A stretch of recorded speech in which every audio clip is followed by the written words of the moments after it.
अस्सलाम वालेकुम स्टूडेंट्स, कैसे हैं आप। जैसा कि हमने सबक नंबर 2 जिसका नाम था मिर्ज़ा गालिब के दादो खसाइल के बारे में पढ़ रहे थे। हमने कल सफ़ा नंबर 8 की पर इसकी रीडिंग की थी। आज मज़ीद वहीं से शुरू करते हैं। उम्मीद है कि बच्चों जो आपको काम करवाया जा रहा है आप साथ साथ याद भी करते होंगे। आप अपनी किताब खोल के रखें और मेरे साथ रीडिंग में शामिल हो जाए। मैं आपको समझाती जाती हूँ कि गालिब का जो तशरीह है वो कैसे की जाती है। मिर्जा अपने दोस्तों के साथ जो गर्दिशे रोजगार से बिगड़ गए थे नहाय शरीफाना तौर से सलूक करते थे। यानी मिर्जा गालिब अपने दोस्तों के साथ उन जो हालात की वजह से बहुत परेशान थे उनके साथ बहुत अच्छे तरीके से पेश आते थे। ज़ाहिर बच्चों 1857 की जंग आज़ादी के बाद बड़े सगीर के हालात जो थे वो मुसलमानों पर बहुत तंग हो गए थे, बहुत ख़राब हो गए थे। मुलाजमतों से बरतरफ मुसलमानों को कर दिया गया था, तालीम के दरवाजे जो थे वो बंद कर दिए गए थे, लोग बेरोजगार हो गए थे और जो माली तौर पर पहले ही कमज़ोर थे उनके हालात ख़राब होने की वजह से मज़ीद उनकी हालत बहुत ज़्यादा ख़राब हो गई थी। उनमें से मिर्ज़ा गालिब खुद भी शामिल थे और उनके दोस्त भी शामिल थे। लेकिन मिर्ज़ा गालिब अपने दोस्तों से कभी तंग नहीं होते थे बल्कि हमेशा उनके साथ बहुत अच्छे तरीके से सलूक करते थे।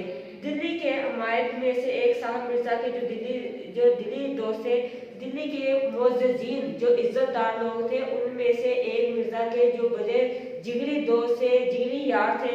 1857 की जंग आज़ादी के बाद उनकी हालत स्कीम हो गई थी। यानी 1857 की जंग आज़ादी के बाद उनकी हालत बहुत ख़राब हो गई थी, मुलाजमत भी चली गई थी, जो रुपया पैसा उनके पास जमा था वो भी खर्च हो गया था। बहुत हालात उनके जो थे वो संगीन हो गए थे। वही साहब जो बड़े अमीराना लिबास पहनते थे, बहुत महंगा लिबास पहनते थे। एक रोज जब वो मिर्जा के पास आए तो उन्होंने चीन का फड़गर डाली यानी रुई का लंबा चोगा जो था वो पहना हुआ था। मिर्जा गालिब ने इससे पहले उनको कभी इस तरह का लिबास पहने नहीं देखा था। यानी जब भी 1857 से पहले उन्होंने हमेशा अच्छा लिबास और महंगा लिबास पहनते थे। 1857 के बाद उनके माली हालात इस कदर तंग हो गए थे कि उन्होंने एक सस्ता सावन रुई का जो बना हुआ था लिबास वो पहना हुआ था। मिर्जा गालिब ने जब इनको देखा तो उन्हें बहुत अफसोस हुआ। चीन का फड़गर उनके बदन पर देखा उनका दिल भर आया। जब उन्होंने रुई का लंबा लिबास उनके जिस्म पर पहना हुआ देखा तो उनको बहुत तरस आ गया, रहम आ गया, दिल में बहुत अफसोस करने लगे। इनसे पूछा ये चीन का फड़गर आपने कहाँ से लिया है। इनका दिल रखने के लिए कि इनको एहसास कमतरी ना हो कि ये आज की पहले जब गालिब के पास आते थे तो इतना उम्दा और आला लिबास पहन के आते थे और आज गालिब के पास आए हुए हैं तो बहुत सस्ता सा मामूली सा लिबास पहना हुआ है। इसलिए उन्होंने उनका दिल रखने के लिए, भरम रखने के लिए उन्होंने उनसे दिल आज़ारी नहीं करना चाहते थे ताकि उनकी हौसला शिकनी ना हो। उन्होंने दिल रखने के लिए कहा कि आपने ये फड़गर कहाँ से खरीदा है, मुझे इसकी वजह बहुत ही बड़ी मालूम होती है। यानी इसके जो लिबास की जो शक्ल सूरत है, इसकी जो हालत है मुझे बहुत ही अच्छी लगी है। आप मुझे भी फड़गर के लिए ये चीज मंगवा दे। कहते हैं इस तरह का जो लिबास है आप मुझे भी मंगवा दे।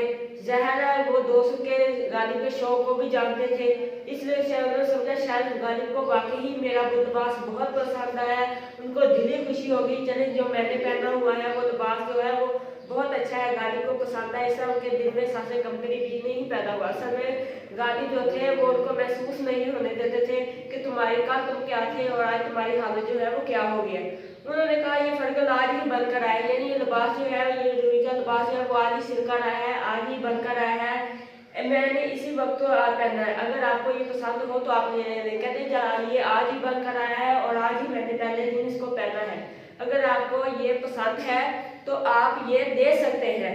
मिर्जा ने कहा जी तो चाहता है कि अभी तुड़वा लूँ और रख लूँ, लेकिन ये सोचता हूँ कि तुम यहाँ से क्या पहन कर जाओगे, क्योंकि सर्दी जो है ज़्यादा शिद्दत से पड़ रही है, यानी सर्दी जो है वो बहुत शदीद पड़ रही है और तुम यहाँ से क्या पहन कर जाओगे। फिर इधर उधर देखा, खूंटी पर से अपना मालिदा का नया चोगा उतार कर उन्हें पहनाया। चोगा बच्चों आप जानते हैं लंबा सा कुर्ता होता है, उस जमाने में जिसे ओवरकोट कहते हैं। ओवरकोट जिसे कहा जाता है एक तरह का उसी तरह होता है। शायद आपने कभी ड्रामा में बादशाहों का लिबास जो देखा होगा उसको एक तरह का चोगा भी कहा जाता है, शाही लिबास भी कहा जाता है, उसको आम लिबास में चोगा भी कहा जाता है। आगे से ओपन होता है और लंबा पांव तक होता है। गालिब भी अपने जमाने में बहुत अच्छा लिबास पहनते थे।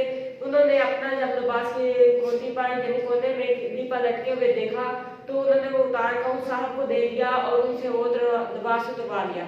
असल में गालिब उसकी दिल जोई करना चाहते थे उसका हौसला शिकनी नहीं करना चाहते थे कि उसे महसूस ना हो कि उसकी हालत खराब हो गई है, बल्कि उन पर तरस भी आ गया था। वही साहब जो इतना अच्छा लिबास पहनते हैं, आज वही मामूली सा लिबास पहन कर आए, उनसे ये बर्दाश्त ना हो सका। दोस्त से उनके ज़ाहिर जिगरी यार थे, इसलिए अपना कीमती लिबास जो था वो उन्हें दे दिया और उनका जो मामूली सा लिबास था वो उनसे ले लिया। ये होती है एक दोस्ती, पक्की दोस्ती, गाढ़ी दोस्ती, एक जिगरी यार की फराग दिली कि वो अपने दोस्त का किस तरह उनका भरम रखते हैं, किस तरह की दिल आज़ादी नहीं होने देते हैं। उनके ऊपर हालात ख़राब भी हो जाए, उनके हालात संगीन भी हो जाए, तो उनको कभी भी महसूस नहीं होने देते कि तुम्हारे हालात किस तरह बिगड़ गए हैं।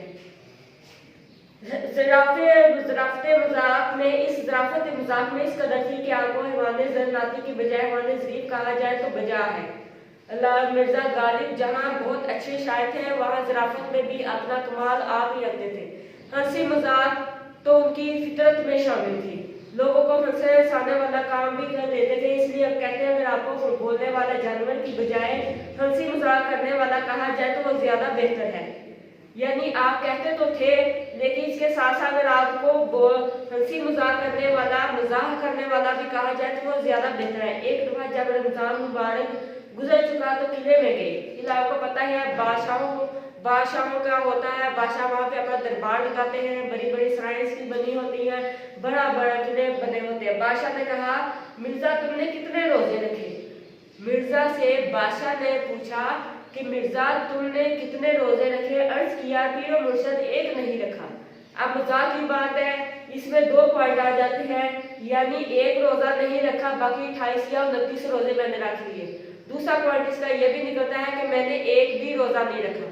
ये होता है बात कहने का अंदाज कि आप किसी की बात का जवाब भी मुनासिब तरीके से दे देते हो और आपके मजाक करने की जो हिस्सा है, जो मजाक करने का जो अंदाज है, वो भी आपका पूरा हो जाता है। एक दिन नवाब मुस्तफा खान के मकान पर मिलने को आए। उनके मकान के आगे छठा तारीख था। जब छत्ते से गुजर कर दीवान खाने के दरवाजे पर पहुंचे तो वहां नवाब साहब उनको लेने खड़े थे। मिर्जा ने उनको देखा, ये मिसरा पढ़ा। मिसरा होता है शेर का पहला जुमला, शेर की पहली लाइन। पूरा शेर नहीं पढ़ा जाता, शेर उसे कहा जाता है जिसके 2 लाइनें होती हैं, 2 जुमले इसके होते हैं और एक के बाद दूसरा होता है। लेकिन मिसरा हमेशा एक शेर की पहली या दूसरी लाइन को कहा जाता है। आबे चश्मा हिवाने दरुने तारीफियत, आबे हयात अंधेरे में है। यानी जब वो वहाँ पहुंचे थे तो तारीख जगह थी, अंधेरा छाया हुआ था, इसलिए उन्होंने अपने आप को वहाँ देखकर कहा कि आबे हयात जो है वो अंधेरे में है। जब दीवान खाना होता है बैठक, जिसे आजकल हम ड्राइंग रूम का नाम भी देते हैं।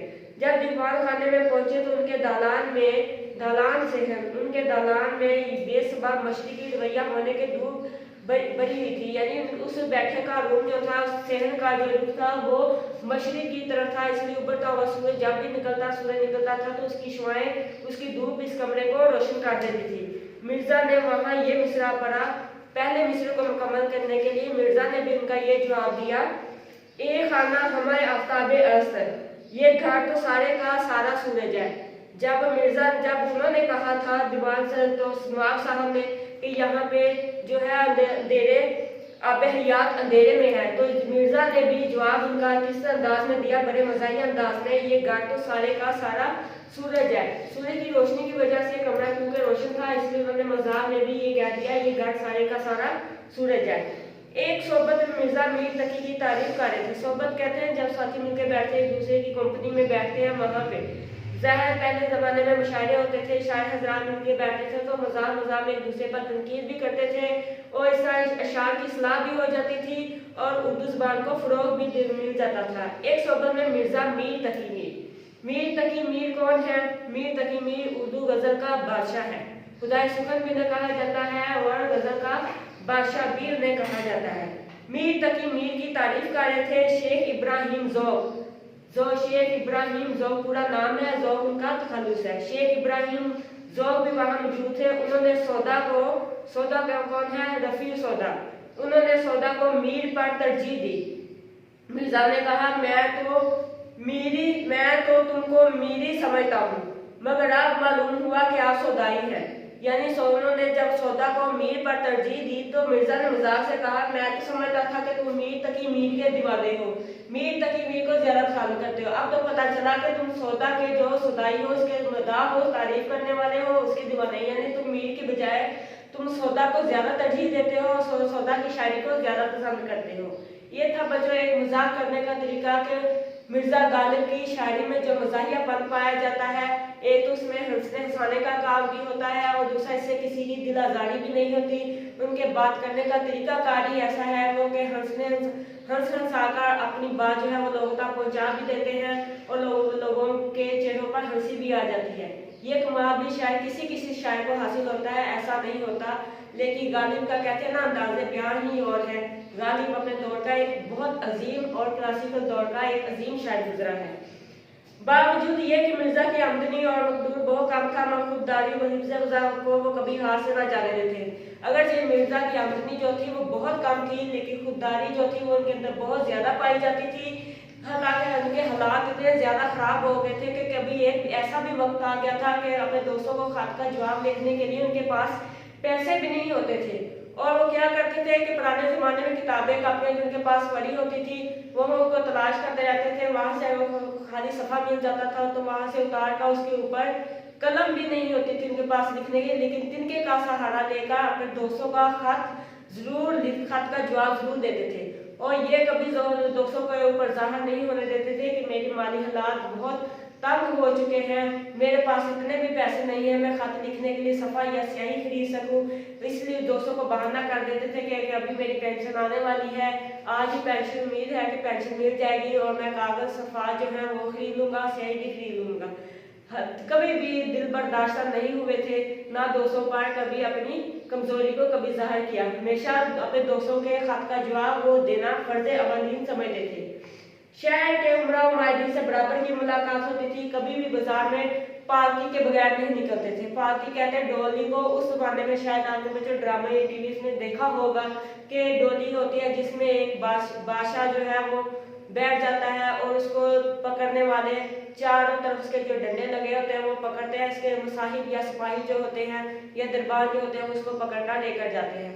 मिर्जा के पास भी ऐसा ही रवैया है। उस वक्त ना मोटरसाइकिल थी ना कारें होती थी, शायद बहुत कम ऐसा होता था। पुराने जमाने की उस वक्त की बात है, 1897 की हिजरत के जमाने में भी इतनी तरक्की नहीं की थी। उस वक्त लोग पैदल सफर करना ज्यादा पसंद करते थे, लेकिन मिर्जा गालिब के जो थे उनकी दाल कुछ और थी, वो डोली के बगैर कभी भी बाहर नहीं निकलते थे। शहर में जो लोग उनके मकान पर आते ये भी उनके मकान पर जरूर जाते थे। जो लोग उनसे मुलाकात के लिए आते थे ये भी उन हजरात के पास मुलाकात के लिए जरूर जाते थे। एक रोज किसी से मिलकर नवाब मुस्तफा खान मरहूम के मकान पर आए। मैं भी इस वक्त वहां मौजूद था। नवाब साहब ने कहा हम मकान से सीधे यहाँ पे आए हैं या कहीं और भी जाना हुआ था।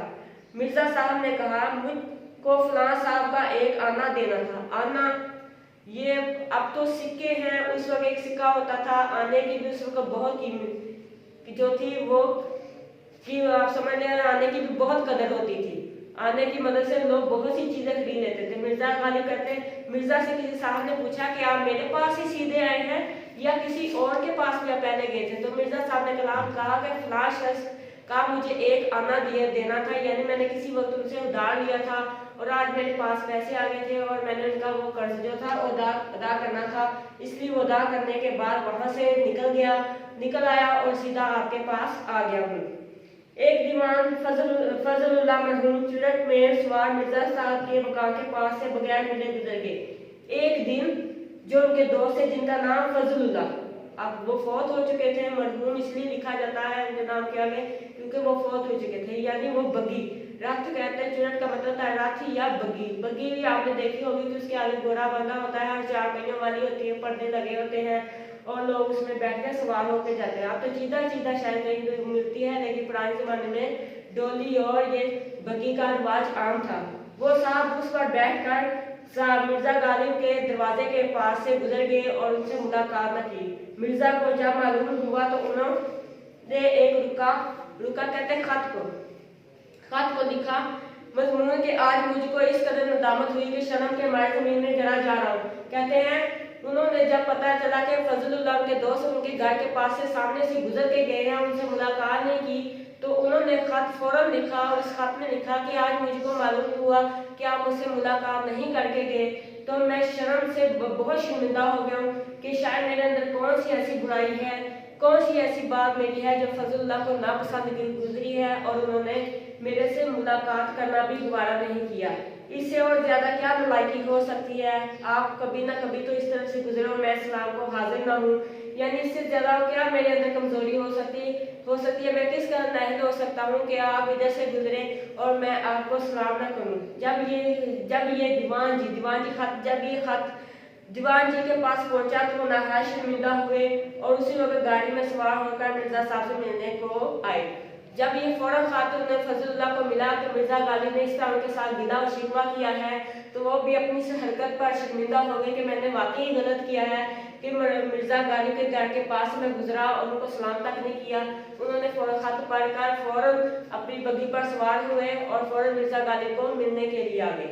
मिर्जा गालिब की अदात तो मैंने पढ़ा दिया हुआ कि उनकी अदात किस तरह थी, उनकी खूबियाँ किस तरह थी, लेकिन यह भी आपको बताना जरूरी है कि मिर्जा गालिब को फलों में क्या पसंद था। मिर्जा गालिब को फलों में आम को बहुत पसंद था, हत्ता के आम खाने के लिए वो अपने दोस्तों से भी मुतालबा करते थे और उनसे तकाजा करके मंगवाते थे। एक बार वो हयात बख्श के बाग में टहल रहे थे। वहाँ के बाग इतने अच्छे और उम्दा होते थे कि वहाँ के आमों में किसी को भी तोहफे के तौर पर मैसर नहीं होता था देने के लिए, सिवाय बादशाहों के या उनकी बेगमात को। एक दिन वो भी मिर्जा गालिब की बादशाह के साथ हम वहाँ पे टहल रहे थे कि वो बार बार आमों के दरख्त की तरफ देख रहे थे। तो बादशाह ने पूछा, गालिब क्या देख रहे हो? गालिब ने बड़े मुसलमाना अंदाज से कहा कि मैंने सुना है कि कहते हैं कि दाने दाने पर खाने वाले का नाम लिखा होता है, तो मैं देख रहा हूँ कि किसी दाने पर मेरा नाम भी लिखा हुआ है।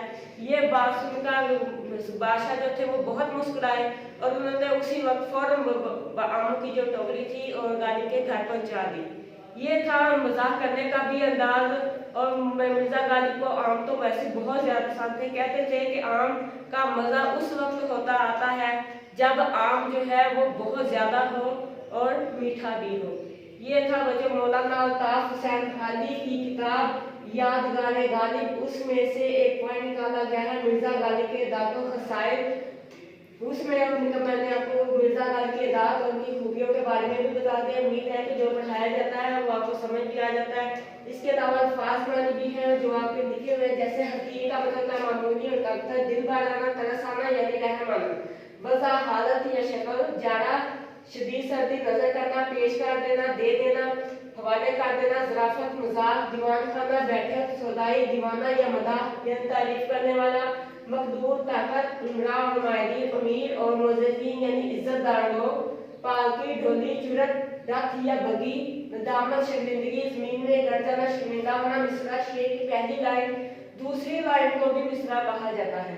छत्ता, बरामदा, हिमाने नातिक, बोलने वाला जाना, हिमाने ज़रीफ, हंसी मजाक करने वाला, फाका, फल, मरगूब, पसंदीदा, ताज़ा करना, मुतालबा करना, तलब करना, मुसाहिबों, सिपाहियों या साथियों, हयात बख्श, जिंदगी बख्शने वाला, टहलना, आहिस्ता आहिस्ता चलना, बेगमात, बेगम की जगह, सलातीन, सुल्तान की जगह जमा यानी बादशाहों, सुल्तान बादशाह को कहा जाता है। यहाँ पे सलातीन है इसलिए यहाँ बादशाहों हम कहेंगे। मैसर या हासिल, दही, टोकरी, सौगात, तोहफा, नाकी, नकल करने वाला। बच्चों गालिब की शायरी भी बहुत अच्छी है, कमाल दर्जे की शायरी है, लेकिन क्योंकि अभी आपको इस लेवल के नहीं हो कि आपको गालिब की शायरी जो है वो सुनाई दे, लेकिन आपके खत जैसे के हवाले से, क्योंकि खत का बार बार जिक्र आता है कि वो अपने दोस्तों को किस तरह खत लिखते थे, कैसे लिखते थे, अपना फर्ज क्या समझते थे, इसलिए उनका शेर जो है वो आपके सिलेबस में शामिल कर दिया है। कासिद के आते आते एक और खत लिख लूं मैं, कासिद के आते आते एक और खत लिख लूं मैं, जानता हूं वो जो लिखेंगे जवाब में। उम्मीद है कि आपको समझ आ गया होगा। कल तक के लिए इजाजत, ओके, अल्लाह हाफिज़।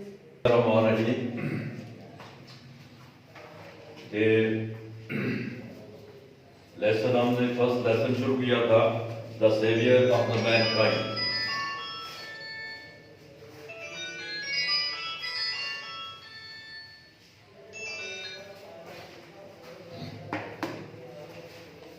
इसका फर्स्ट पैराग्राफ मैंने आपको कल पढ़ाया था। आज हम उससे नेक्स्ट शुरू करते हैं।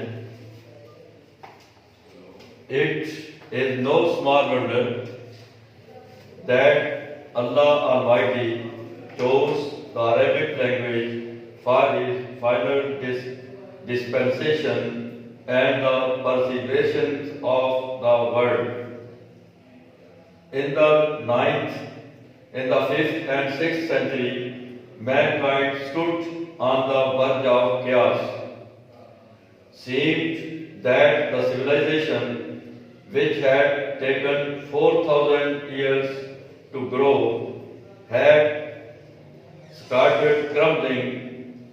At this point of time, Allah Almighty raised the Rasul among themselves to lift the humanity from ignorance into the light of faith. ये कल पैराग्राफ यहाँ से अपने आज शुरू करना है. Listen it once again attentively. And it is no small wonder that Allah Almighty chose the Arabic language for the final dispensation and the preservation of the world. In the 5th and the 6th century, mankind stood on the verge of chaos. It seemed that the civilization which has taken 4,000 years ago started crumbling.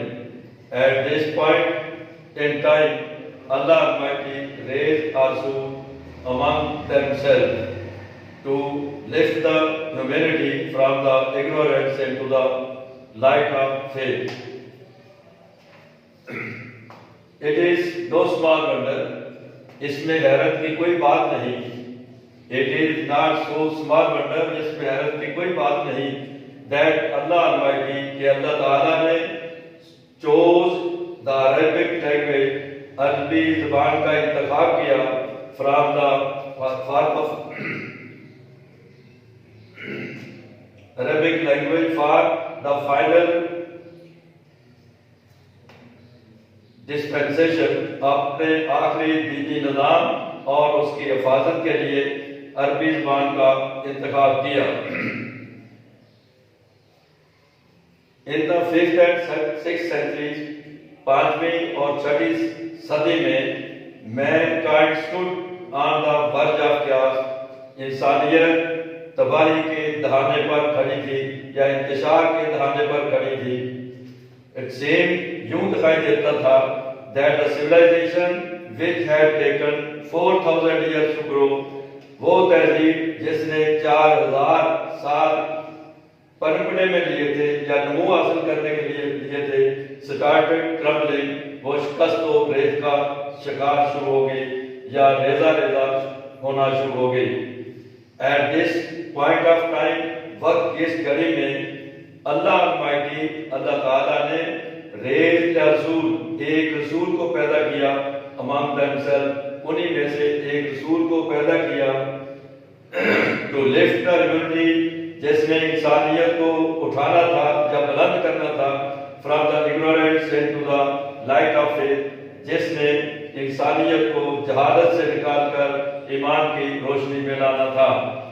अब इस paragraph में चंद एक अल्फाज जो difficult नजर आते हैं हमें, वो डिस्पेंसेशन है. इसका मतलब होता है प्रीचिंग ऑफ मैसेज, यानी दीनी निज़ाम या हतमी निज़ाम. दिस और प्रिजर्वेशन, इसका मानी होता है प्रोटेक्ट, ये हिफाजत करने के लिए. मैनकाइंड इंसानियत,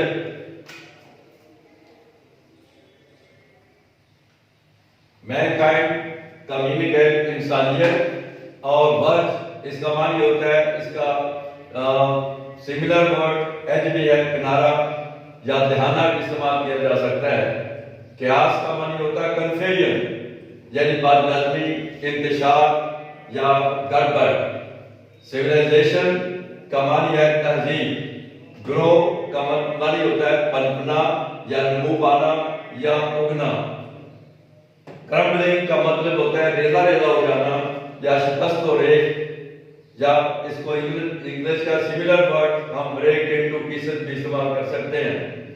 रेस का मानी होता है उठाना या बुलंद करना। इग्नोरेंस इसका मानी है जहालत।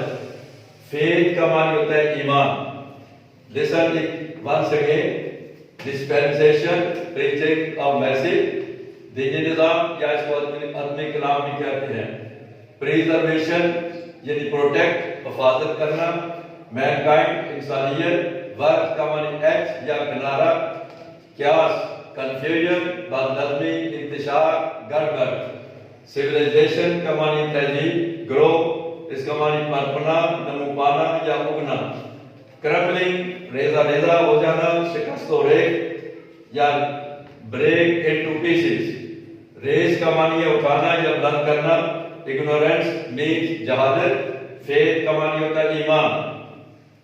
अब ये जो डिफिकल्ट वर्ड्स आए हैं इनके अंदर कुछ वर्ब आए हैं जो मसलन पहला है चूज, इसकी फर्स्ट फॉर्म है चूज, और दूसरा है चोज, और तीसरा इसको चोजन पढ़ना है। पहला चूज, दूसरी है चोज, और थर्ड फॉर्म है इसकी चोजन। इस तरह स्टैंड, स्टूड और स्टूड। ग्रो, ग्रू और grown.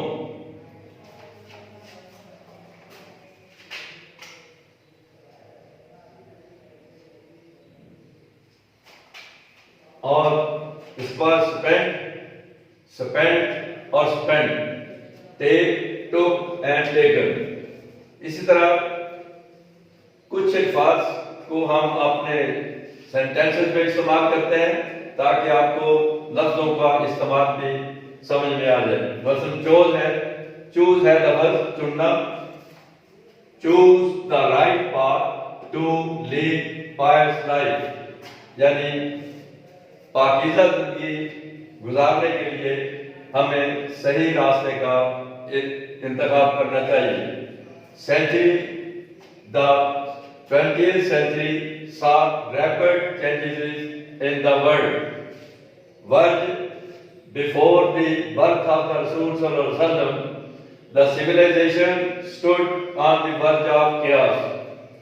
The Rasul Sallallahu Alaihi Wasallam raised the humanity from ignorance to the light of faith. अब मैं आपको इसी तरह ये और भी है फेथ, ईमान है। We should have faith, यकीन भी होता है ईमान भी होता है। We should have faith in our nation. Fair मेला भी है, जब मेले के तौर पर इस्तेमाल करेंगे। A fair is held every year at the मज़ार ऑफ वारिस शाह। इस तरह फेयर है स्पेलिंग बिल्कुल वही है, इसका मानी होता है जायज। We should play fair game, हमें अच्छे खेल खेलने चाहिए या अच्छे काम करने चाहिए। अब फेयर के आगे अगर आप सेक्स का लफ्ज इस्तेमाल करते हैं, फेयर सेक्स, फिर इसका मानी होता है सर्फ़े नाज़िर। सर्फ़े नाज़िर हम औरत को कहते हैं। We should always respect the fair sex। अब इस तरह पोजीशन का इस्तेमाल किया जा सकता है इसमें। द मैनकाइंड स्टूड, आगे डैश है, द वर्ज ऑफ क्यास, इसके आगे दो प्रेपोजिशन दी होंगी ऑन और एट। तो यहां होगा the Mankind stood on the verge of क्यास। इसी तरह do not laugh dash the poor, preposition दो दी होती हैं ऑन और एट। ये होगा do not laugh at the poor. इस तरह he knocked the door, preposition दो दी हुई है on और at। इसमें आएगा he knocked at the door, he knocked at the door। अब ये लेसन जो है इसको आपने याद करना है, स्पेशली इसके डिफिकल्ट वर्ड जो हैं उनके स्पेलिंग और मीनिंग आपको अच्छी तरह याद करने चाहिए। और इसी को अपनी कॉपी पर भी लिखना है और याद भी करना है। खुदा हाफिज।